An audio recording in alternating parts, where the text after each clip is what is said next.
Well, I have around 150 miles on my new Emma 3, and I must say, this bike is becoming more and more my go-to bike for our everyday treks. With its power and speed, it's just a fun bike to ride. Whether your focus is exercise, commuting to work, or just plain fun, this bike has you covered. Let's take a look. First of all, this is one great looking bike. Turns a lot of heads when you're riding it. The construction on this bike is exceptional. From its beautiful welds to the great paint finish and just basic quality construction throughout.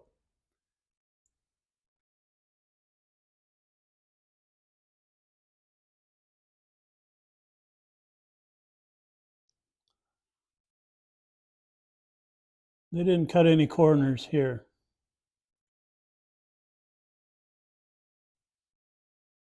The four-cylinder hydraulic brakes, front and rear, give you great stopping power.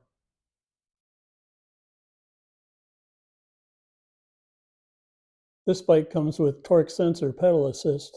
I always tell people that are looking for an e-bike that the most important thing for an e-bike, if you're planning on pedaling, is make sure it has a torque sensor.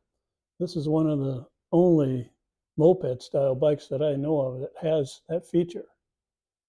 The torque sensor, unlike a cadence sensor, gives you a proportional amount of assist depending on how much torque you put on the pedals. This is much more natural feeling, like a normal bike would. So make sure your bike, if you get one, make sure it has a torque sensor. Another outstanding feature of this bike is its massive battery configuration.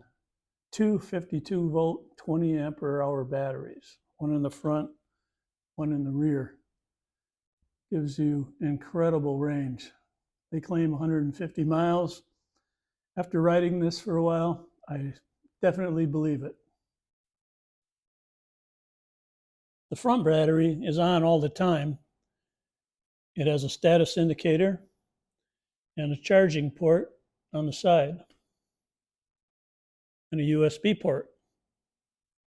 The batteries are charged independently, but they only give you one charger.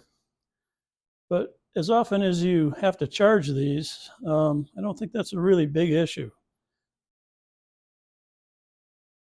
The rear battery has a power switch. You can turn it on or off. You don't need to have both batteries operational to run this bike. You can run it on either battery. It has a status indicator on the side. Charging port is right here. So with the two battery system, there's a battery balancer. And what the balancer does, it looks at the battery with the highest voltage and chooses that battery to power the bike. Once the batteries become equally depleted, it starts pulling power equally off both batteries. You can power this bike up two ways. One way is with a security code. When you power it on, you punch in your predetermined security code that you set up in settings, and you can power it up that way. Or you can simply use the NFC card that comes with the bike. The pedal assist levels on this bike operate a little differently. They also affect the throttle. So on level 1, using the throttle, I think you can only go like 13 miles an hour. On level 2, I think it's 19.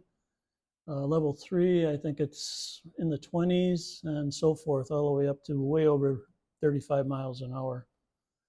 So just keep that in mind. When I first assembled this bike, had it on level 1, I thought there was something wrong. I couldn't get it to go more than 13 miles an hour.